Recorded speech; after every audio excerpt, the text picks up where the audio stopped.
Eris, I'm happy. I'm happy that you're here. I'm happy that I'm here. So, welcome. It's a early morning, and I'm looking forward to hear a life story.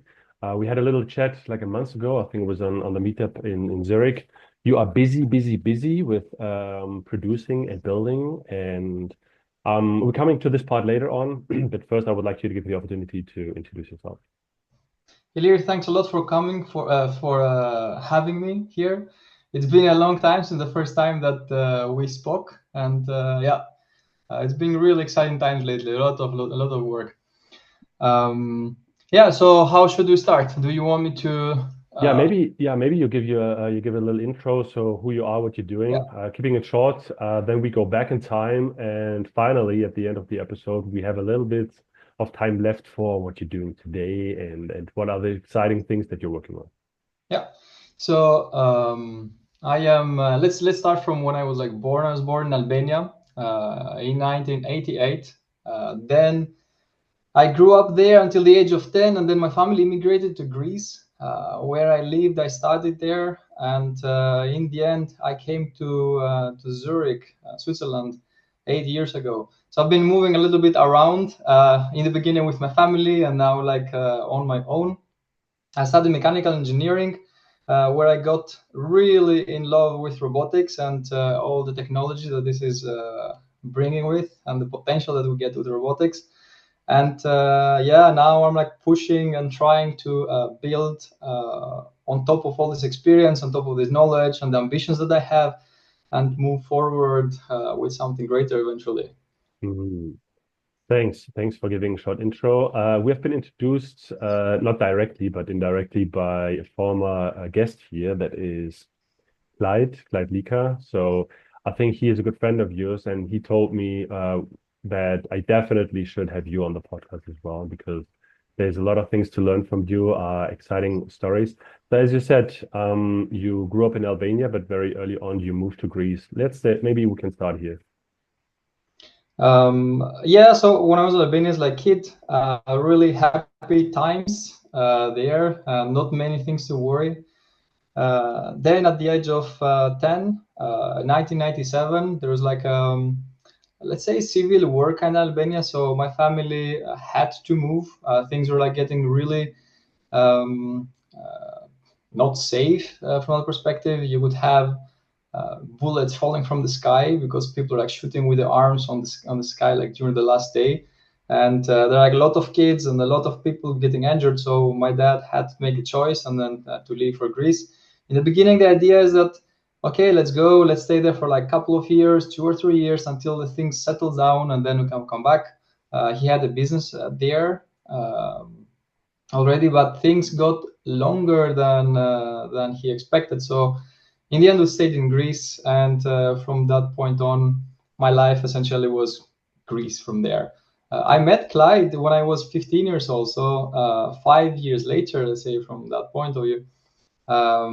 And he has been a big influence when it comes to my decision to come back to school, because until that point, I did not care so much about studying. So the school itself had not really attracted me. Mhm. I mostly cared about playing football or doing playing video games. Things like this. I did not even have any desire for doing something more. In other case, um, I did not become a football player at the end, but Mm. during there, when I met with Clyde a couple of years later, he moved. He went into to Greek Polytechnic School, so in equivalent to ETH Zurich, for example.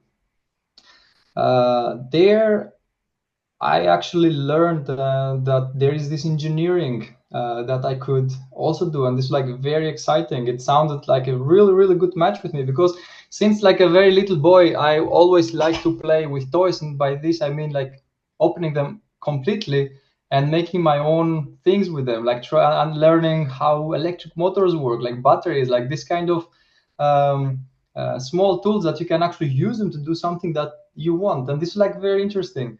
So even though by that time I was just following what my parents or like my dad was telling me. For example, in the high school, go for primary high school. Why don't you become like a musician? I was like, okay, yeah, I can go and learn some piano and guitar. Why not? But then I did not really perform that well because it was not my decision in the end. So he's like, why don't you go in high school, a technical high school? You're gonna learn some art, something to do with your hands, and they're gonna be, like immigrants in Greece. How many opportunities you have at the same time. So I learned there, like after these 3 years in the high school, Clyde moved to the Polytechnic, and then I realized that damn, this is what I really want. And after 6 months in working I was like a dental technician, like I was working for a lab. After 6 months there, I realized that the best thing I can do in my life here, would be to have my own shop and make these teeth in front of a wall, or at best in front of a window, you know. And I was like, and looking also like what Clyde was doing, I was like, damn, no, I need to do something else. I had higher ambitions with my life generally. Mm. So that's when I decided to go back to the university to school. I want to go to university, and in order to do that in Greece, I had to go back to the 11th year. Like I had to go back to the high school to learn the basics in order to compete at the last year with in Greek national exams. So I decided to do that. I had lots of friends that were like saying you're crazy. It's really hard to get there because you have to compete with uh, the students, like the best students in Greece, essentially. And my task would be to learn everything math and everything in physics that I never learned before during these 2 years to be able to compete. But I was like so motivated, so dedicated to do that in this first year alone, I learned like everything, all the basics and everything. And then on the last year, I was on the same level with the student to learn essentially the math and the physics, advanced math and physics that we needed for these exams. All right. So it is very interesting that when I decided to go there, I was like 18 years old, and I went back to the same class with people that are like 15 years old. And back then, this is a big difference. Like when you're like in this age, this is a big difference, and it felt very awkward in the beginning. But I saw this as a job in the end. I did not care. I would for these 2 years. The only thing that I did is like school, home, sleep, school, home, sleep, and etc. Um, Impressive. yeah, that went well in the beginning, and even more because when I went to the university, while the other students they did not really know if they wanted what they were doing, well, I knew exactly what I wanted, and I like was really focused on some of on the knowledge that I was getting from the university because I really wanted that, which gave me now today the foundations to be able to, I don't know, I guess to do what I'm doing, which is really great. Building a technical company. Um, Thanks. I love this. I love this story. So this is I think this is the main reason why I do this podcast in the first place is is you had somebody at this point, it was Clyde, but it could have been anybody, right? That is doing something and that shows you a part of the menu that exists that you didn't really realize that it was existing, right? Exactly. And not only existing, that not easily, for some people easier, for some people harder, that you could actually order this on the menu. It's just a little bit harder to get those things or to order those, but this is very inspiring, and especially as you said, the situation being again with 15-year-old, because especially if you're in this time age range, you said it very clearly that age matters, right? If you're 18, you can drive a car, you can drink, you can travel, you can do a lot of things. When you're 15, you are not allowed to do those things, right? And so people see you as an older person, so and the communication is very different, right? So Yes. it takes some guts to and it humbles you because it needs to tell you, okay, right now the way I feel doesn't matter so much because I want to feel different in 2 years' time because I would like to go to university. So this is awesome. And hopefully for some other people out there listening, you can change path, right? I've been to university when I was 30. So I entered university when I was 30 years old. Everyone else was 20 years. And so that is it's awesome. And when you said that you knew what you wanted to do, I think this is a huge difference because it gives you the opportunity to go through the hard times. Can you maybe a little bit talk a little bit more about this? Sure. So I think one of the biggest problems generally that you are so the whole, let's say, educational system and the whole society maybe it forces people to decide for what they're going to do in the rest of their life at the age of 15 or like even earlier, right? And this is, yeah, if you think about it, like fundamental, this is like very hard thing to do, even Super. though we have to take a decision. And most people, like kids at the age of 15, of course they have no idea what they want to do in their life, right? So this is like um, a big problem, and this is what gave me this advantage in that sense, that I was lucky to discover this, so that I had this like huge motivation to sit down and to work, like put my head down and like just do what I love to do, or what uh, maybe it's because I was like seeing the potential like in the future, that if I do this, then my life is going to be much better than the life of my parents, for example. It was my personal goal, ambition, that I want to do something important in my life, like not just like leaving it and in the end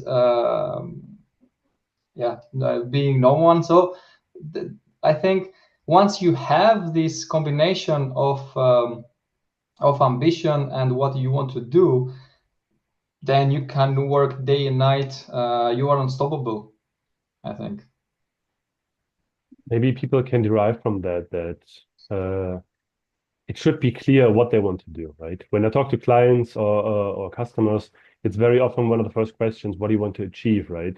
Sometimes it's a product, or I'd like to do this, I would like to I would like to have a look at this.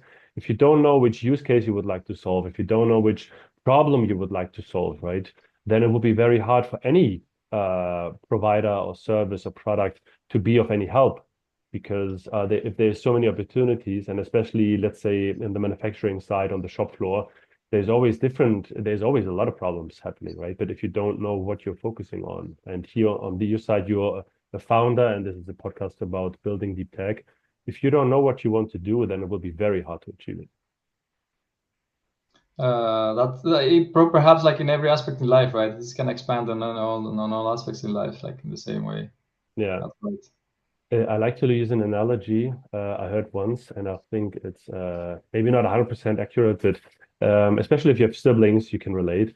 If you're in a pool, in a swimming pool, and you dive underneath and you hold your breath, if you just go as far as long as you can, let's say you do a minute, but let's say your brother does a minute and 10, you will you would more likely to die to do not do 1 minute and 11 seconds, right? Because you have a goal, you know where you want to go, and you know you do need to beat that. And I think having something in mind, and you know, as you said, it was easier for you to study because you know you wanted to enter university. Leaving that part, and you obviously made it through the examen, and you were able to enter university. How was that for you now?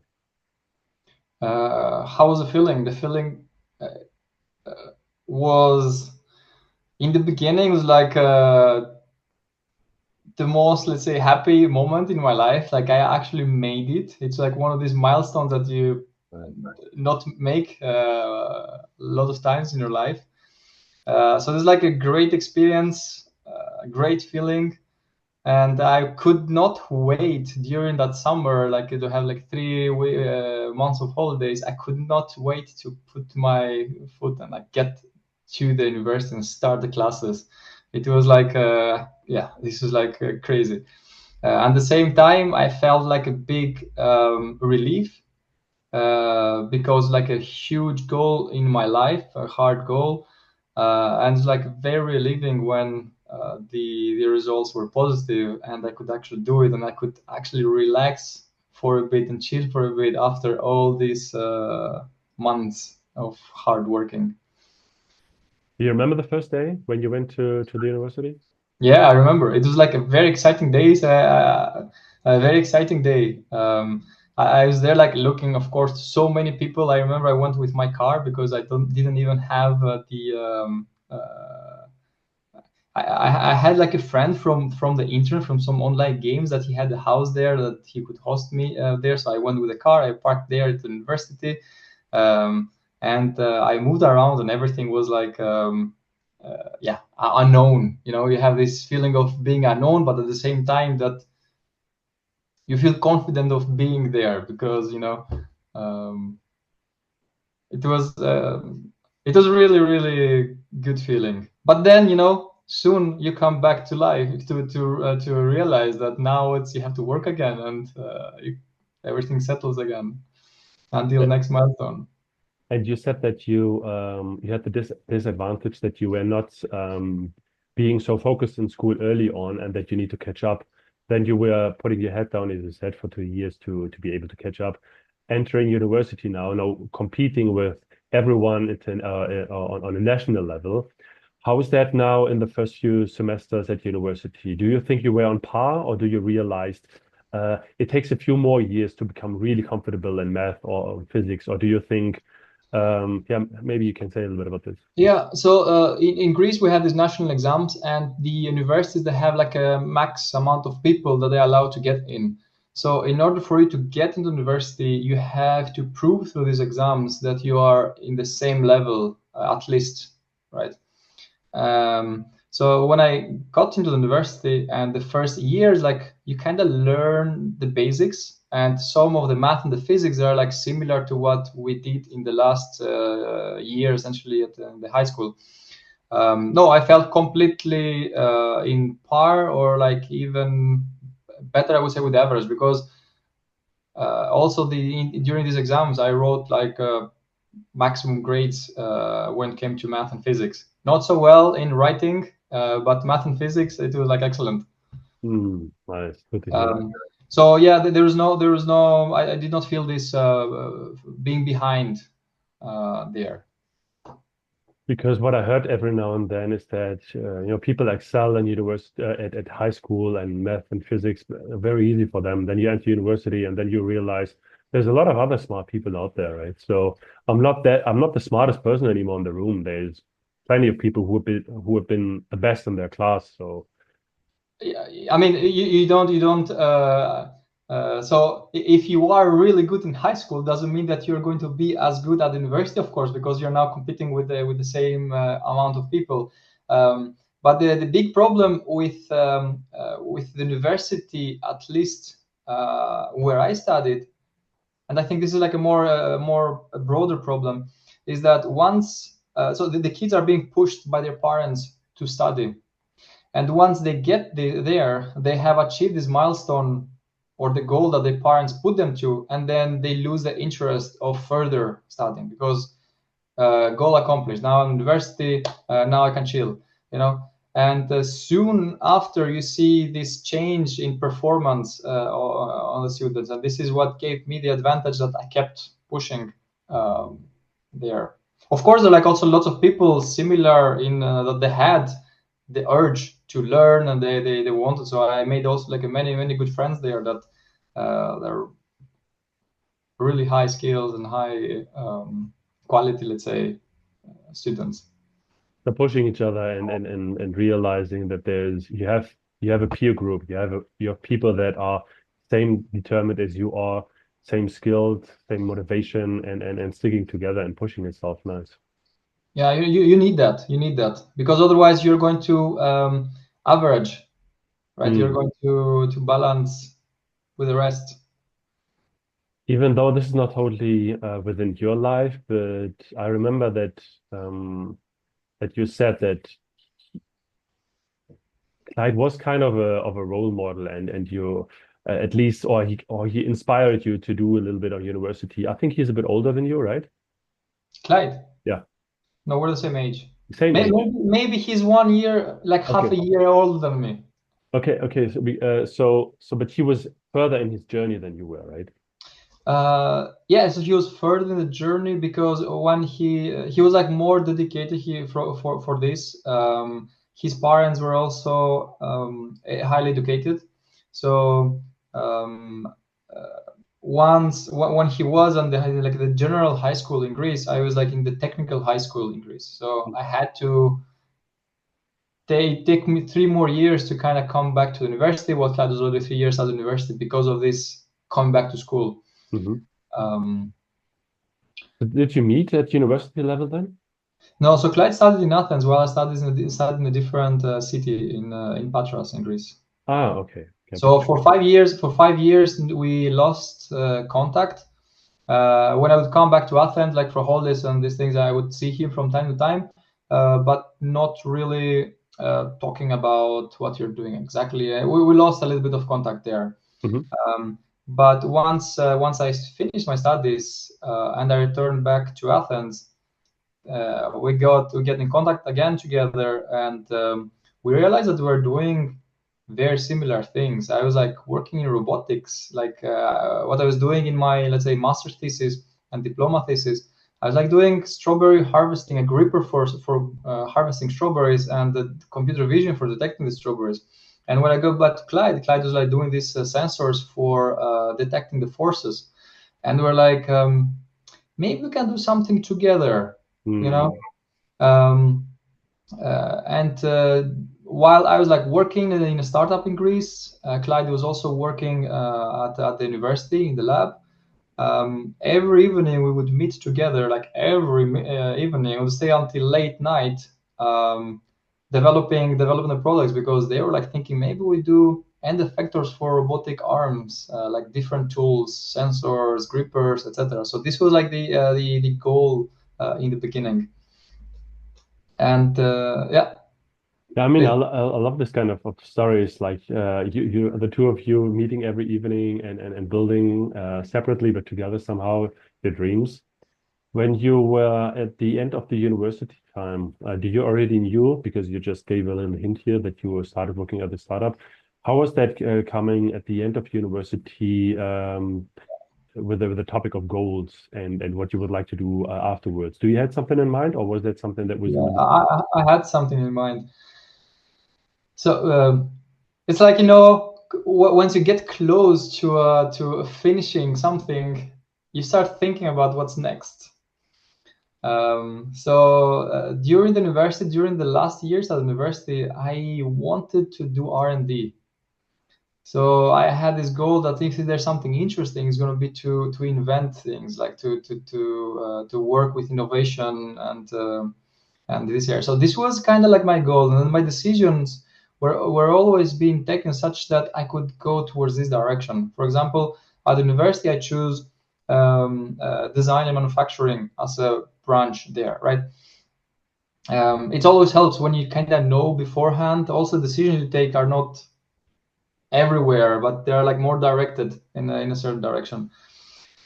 So I knew that I wanted to do innovation, and it is not clear yet if I want to do a startup necessarily, but the environment in a startup gives you this opportunity, this chance that you learn a bit of everything, and you push the boundaries of what is now being done, right? So that this was like one of the reasons why going to a startup instead of going to an industry, for example, where I would become like a cog, like a gear in the bigger throughput. So I had this in my head that I want to do something with innovation and to innovate myself. During these years in Greece, there are not so many opportunities generally. It was like the economic, after like 5 years after the economic crisis. A lot of companies, especially innovative companies, they're not existing at all. So I would either have to choose to go to some kind of vendor and like start selling bearings, which was not interesting at all, especially after the knowledge that I acquired at the university, with the whole ambition that I had. So yeah, the decision was for the innovation, not so much about the business, even though I had always the influence from my dad that you have to make a business, otherwise you cannot benefit the maximum out of your self. Like your value is going to be not as much appreciated otherwise. Right? So I had this in my head. I had from my memories back in times when I was in Albania that my dad had a business there.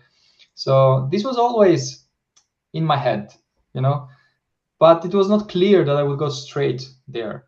But once I met with Clyde and we saw that we have common things and common ambitions, and we started talking about the pros and cons of having a startup or not having a startup, even though we had no idea what it means, we decided to try it out and push forward. It's interesting that you say that because you left Albania when you were 10 years old, right? 10 years old. And even though that stuck, because as I told you before, I'm trying to decipher the patterns of what it needs to become a person like this. And the commercial part, because I'm talking to deep tech founders here, the commercial part very often is overlooked. And a lot of founders that I had been at academia for the greater part of their lives. And then there was a situation where they decided I need to become an entrepreneur to push my idea further, right? Because selling is a fundamental part of everything. And it sounds weird, but everyone is in sales. You do need to sell your idea to your supervisor. You do need to sell your ideas to your partner. You do need to sell your ideas to your team. So if you're not able to sell your ideas and whatever you would like to push, right, then you most likely will not accomplish them because hard work on its own will not bring the results. Sales is a fundamental part of these kind of things. And it's interesting that you say that you've been influenced by something that has been part of your life 20 years earlier. So well, not 20, but I don't know, 15 years earlier, right? And interesting. Yeah, it's also, I mean, in this direction, when you the thing is that it's also connected to the ambition that somebody has. When I said before, like when I was in this dental technician lab, that I want to do something bigger, what stuck always in my head is that if I work for somebody else, I would never be able to do something bigger, like when it comes to the ambition. And at the same time, I connect this to the idea that if I work for somebody else, I'm going to work for the dream of someone else, not for my dreams. And this was very strong on me. I had always this urge to build my own team, like to be able to decide apart for politics, like somebody else deciding for me. In that sense, I think it's like it's not one single answer. It's like a combination of many different things, which is related to ambitions, related to how well you feel when other people just following or like leading, right? That's also very strong. And yeah, I don't think it's an easy answer, like to find it out. There are like many different variables that are influencing different people in different situations that this happens. But for me, at some point, it's like pretty clear. I cannot do anything else except of like pushing hard to make my own dream come true. Yeah, there's a lot of risk involved when you're doing your own company. And you can, even if you say I'm very ambitious, I like to work hard, you can still work on someone else's dream, right? So it's not you can do either this or that, right? You can still work very hard and build things with a great team for someone else's company, right? And it's very hard to uh, start something bigger, right? So if you were aiming to build a company bigger than Siemens, which has been around for, I don't know, what, 170, 180 years, it's a very big goal, right? But that doesn't mean you can accomplish same kind of things in a smaller scale, right? So having a smaller team, having not maybe the same kind of revenue and facilities and all those things, but having more influence on that. And I think this is something that some people feel the urge to do, as you said. Coming back to the time where you guys met and were talking, how then the situation became that you finally, what happened between those evenings and those conversations until you finally launched your own company? What happened? So the story goes that after almost 1 year of working these evenings together, we applied for a business accelerator program in Zurich. It's called Kickstart Accelerator. So we come here, and during this time we start learning about more of like how to handle business and what kind of business decisions are like more important than others, etc. So that's where we realize that maybe the directions that the way I see it is like different than Clyde in this case, because up to that point we're like mostly focusing to the engineering work. Let's make it done, and we were like doing really well there. But when it came to the business direction, that's where we realized that it's hard to keep it together in that sense, because I was like seeing to something else that Clyde was seeing, and we decided to stop working together during this time, because it was getting it's hard when you don't have like a common vision to move forward, right? During this time is when we also got to know Marco Hutter at Robotic Systems Lab, and he kind of absorbed us. And in the end, Clyde kept working for the startup, while I started working at the Robotic Systems Lab, where I started building hardware, robots, and like system integration engineering, like doing all these things in the lab. I worked there as a researcher. Did not do a PhD. It was not it was not like my goal. In the end, I decided that if I would decide to do a PhD, I would have to be committed like 5 years in something else other than making a startup, because by that time I want to make a startup.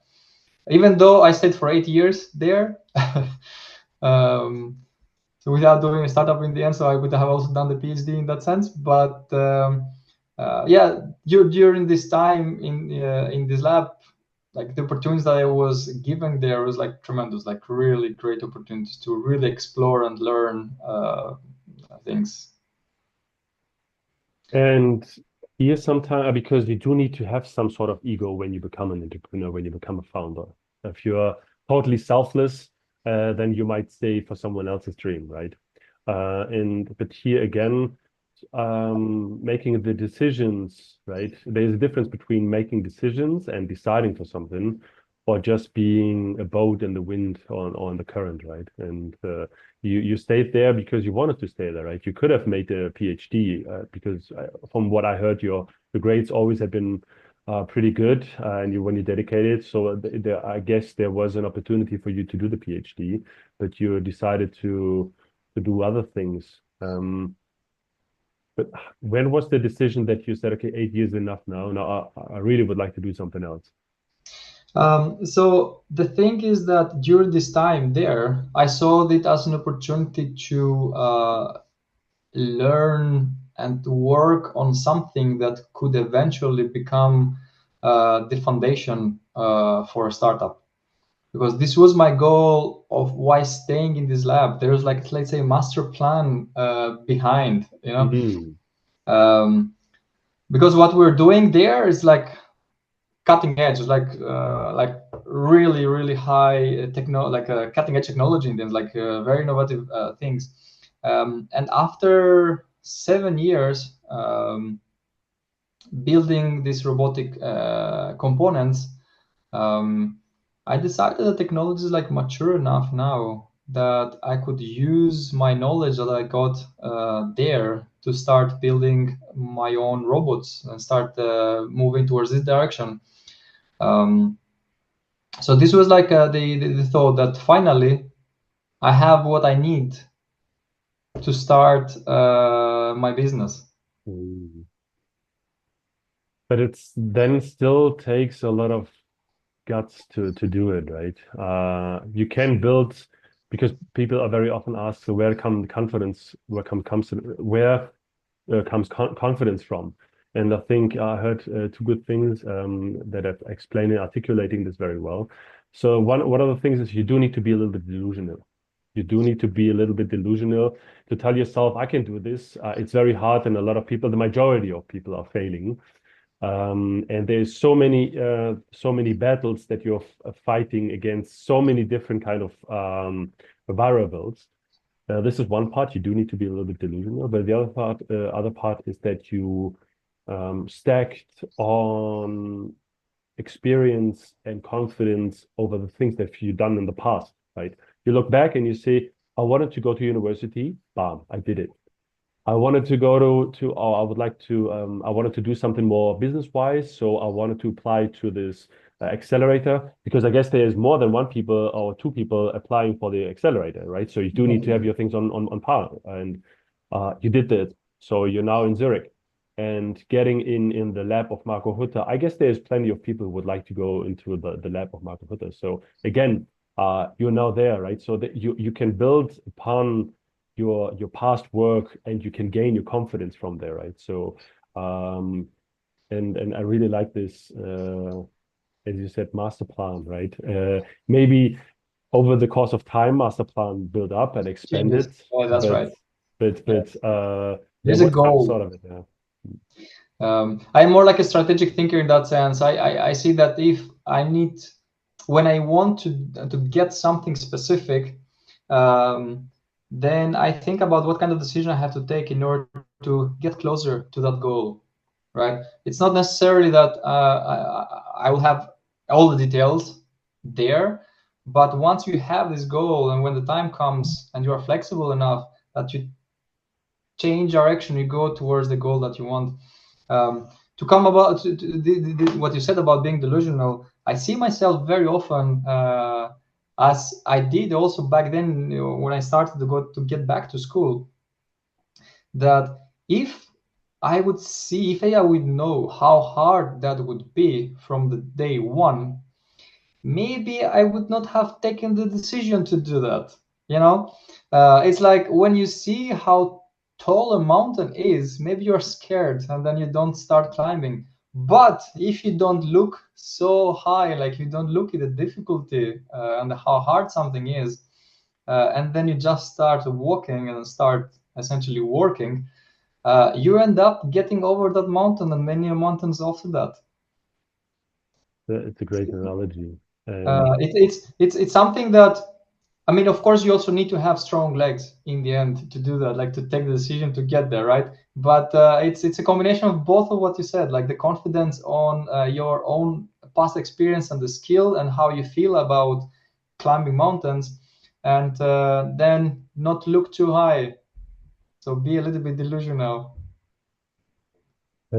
just when you said this with the mountain and the steps, I remember that I was in Scotland once, many years ago, 10 years ago, longer. And it was raining during the period. I was there just for a week, and I saw people that were building steps on those hills, so people can walk through those areas very easily and comfortable. And so while I was walking past those people, and it was like I said, it was raining, and people were building those steps in those hills.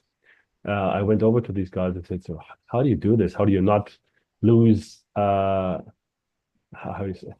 How can you still do it, right? Because it doesn't look like it will stop raining, and it was raining for an entire week. And they said, I'm just looking at those stairs that are in front of me, because when I look, the Yeah. moment I look up at the hill and I know what's coming for the next few hours and days and weeks, my mood for the entire day is like it's killed, right? Yes, I mean, motivation is a big thing. And if you get to see the hardest, then you might get demotivated. So it's like the balance of forces of how much motivated you are and how strong you are still. And yeah, it's really interesting. And so when was that when you said, I think you said this before the podcast itself. So when was it that you decided to leave the lab and build something on your own? So this was last year. So Hmm. since last year, I decided to build Duatic in the end. Yeah, it was a hard decision because suddenly I had to have no salary anymore. I was like thinking about this for a long time, but then there I took decisions like new year, new contract. We have to change, otherwise it's never gonna change on its own, you know. Hmm. Um, So in January, I worked at the lab for much very reduced time because I still had some student project that I was supervising. I still some open topics that had to be addressed. So I stayed affiliated to ETH, but like focusing completely then into building the company, and this means start to redesign everything. During these 8 years, I mean, I saw what was working, what was not working, what need to be improved, and had lots of ideas about how to improve. To give you some context, my main project in this lab has been completely new actuators, like robotic joints, like rotary muscles that move the robots around. So it's like completely new way of thinking about how to make actuators for robots. And the whole idea there was that we needed lightweight arms that can be fast enough to react into the environment, the changing environment, because we're thinking about robots going out in the world and not simply this robot into the assembly lines. In order to do that, there is no arm out there. We want to get like to find an arm that we can put on top of any robotics animal Hmm. uh, for our research in the lab. And we tried another arm there, but like mostly they are very slow, so not really matching the dynamics of the body.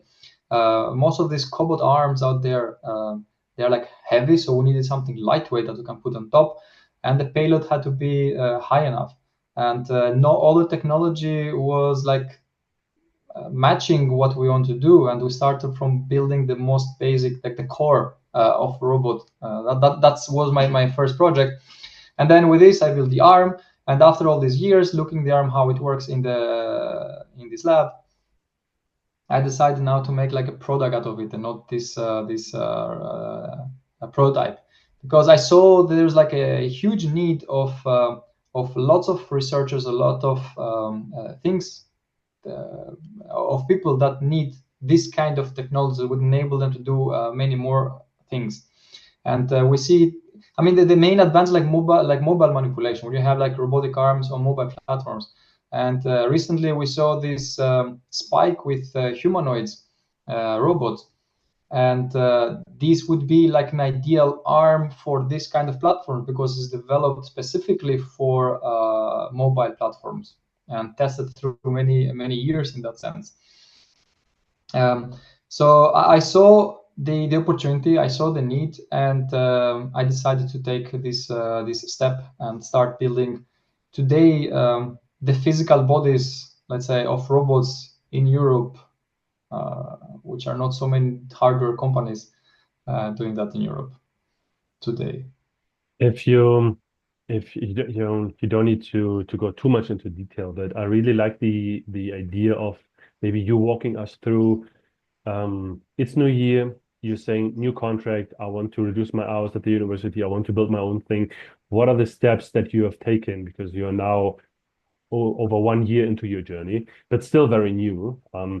So, what was the steps, administrational, but also strategically, but also operational that you took when you started to decide to build a company?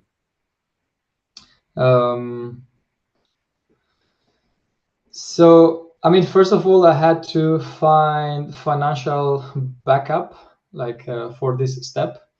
I am living here in Zurich, so I had to secure this somehow. And raising money generally for like a hardware company is not so easy. So I looked into this a little bit, not pushed too much hard actually, until I saw that I need to do some more things there. I am living in Zurich together with my brother, and we're like sharing the rent together. And since then, he has been essentially the backbone of this try. So in terms of administration, I need to do something in this direction. So he has been like very helpful. And then I had to start organizing everything on like building essentially the organization, like licensing software, starting to design everything, looking for customers that would be willing to buy what we're building, bringing people into the team, finding other co-founders and other team members in the team. So there's like, and also at the same time, keep an eye on investments, keep an eye on investors of when would be, let's say, the right moment to get back to them. So from time to time, I had like talking and like assessing the situation. So there were like a lot of things that needed to be done to be here today, that we are shipping some of our products and we're generating revenue to sustain our team.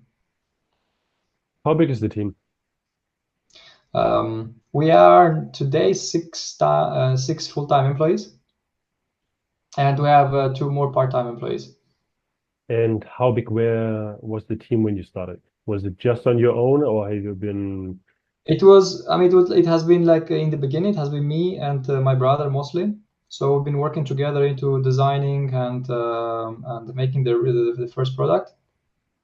And then on August, like the next one came, September the next one. Actually, in April, there was like 2 more that started as part-time, and one has converted to full-time. Yeah, we grew through the first months essentially, and now lately, like on March, we had another person joining. And you were talking about acquiring customers. This is something that a lot of startups, especially in technology companies, are not necessarily failing to do so, but as an engineer, you tend to solve the technology problem first, right? How is that for you? Because you've been in the lab and you've seen there's a lot of spin-outs coming out of Marco Hudat's lab, right? So how is that for you? It has been, let's say, an easy task for the moment because we're like still small, and there is a lot of interest from people of my network alone that just want to get their hands on the technology. So from that perspective, we have, let's say, our bottleneck is setting up the product and producing it as of today. And the goal would be like soon we would work more into acquire like more customers and like to test essentially this idea of where would be the right direction to go when it comes to customers. Yes, I am more as of today inclined to as an engineer, like to solve the problems of the product. But I have not seen yet the other problem that needs to be solved. Once the sales problem becomes a problem, then I'm going to jump on it. Nice. If you're in this kind of situation, that at least gives you an impression that you might hit product market fit, right? You're not there yet, I would say so. Did you raise some money? I have not raised any money yet. So we're building hardware on bootstrapping. Dude, coming back to the being delusional, that I love that. But yeah, it seems like if you hardware is getting hard comeback these days, and especially now with the need of humanoids or any form of robots that are not living in the simulation and that are not some LLM models that you can distribute easily and work on some laptops. 6 people you said, and 2 half-time employees. 1 year in, a little bit, no, no, April, you said you really started, April, yeah, right? almost a year. So today's the 31st of March, so almost April. 21st of April, we make 1 year. Yes. Can you say, as we're coming towards the end of the podcast, can you give us a glimpse what's coming towards us from Duatic, or is that something you would like to keep a little bit more private for the next couple of months? So I'm gonna make a bigger announcement because we're gonna be in Automatica in Munich in June. So we're participating there, and I mean, in the end, what we do the best and what our knowledge and experience is at Duatic is like being able to build these physical bodies. Like we started by creating the core technology of the hardware, which is like the actuator. With this, we built a very, let's say, high performance robotic arm. Can be expanded into legs, but we don't really need legs. And what we are working is a wheel-based dual arm manipulator system, which you can use to transport material, intra-logistic, like material from inside factory, warehouse to the assembly line. There's a lot, it's like a huge market, like a lot of tasks when it comes to only material flow, like within the same business, moving material from one place to another. And this is something that we also have identified as a low-hanging fruit when it comes to technical complexity, right? And maybe the robots in the future, in 10 years or 20 years, or I don't know how many years from now, they will be able to do the job of a plumber or like electrician, maybe never. So we don't know. Hopefully that's going to be soon. But for the moment, we are aiming into something more practical, which is like adding value into more simple and more repetitive tasks, like starting from the semi-structured environments, let's say in these warehouses. And while the technology is advancing, especially the AI technology is advancing, then we can put more of this technology onto our robots, into our systems. It's impressive to see or to listen to you. We started in Albania many years ago, and now we are here talking with you, building a cutting-edge technology company in Zurich, coming from the ETH. I think this is, sorry, excuse me. This is something that you can be very proud of, and I think very inspirational for all of you, for all of you listening, excuse me. I'm always going through the episodes afterwards and looking for a quote that is coming out of my guests, being inspirational either for other people or for a younger version of yourself. You don't need to have one because I think we talked a lot, but if there's something that you could give your younger one, maybe a little bit of advice, what would that be? I mean, everything is possible. Like, seriously, everything is possible. I would just tell like everybody, like once you know what you want to do, life becomes easier. Maybe harder because you have to work harder, but becomes easier because now you have a goal in life, and this is like the thing. So explore more if you have not found it yet. It was a pleasure. It was a pleasure talking to you. And when we talked like a month ago, I knew that this was going to be an interesting and dynamic conversation. So thanks for taking the time, Eris. Looking forward to see you at the Automatica. I will be there as well. And yeah, thanks for being so open and then taking us with you. So good luck to you guys. Thanks a lot. Thanks also for inviting me here and letting my story being told in the end to people out there. It was a great pleasure talking to you as well earlier. Thanks a lot. Say hi to your brother. I'm looking forward to meet this guy as well because he's apparently a big part of your journey as well. And talk to you soon. Bye bye. Bye bye.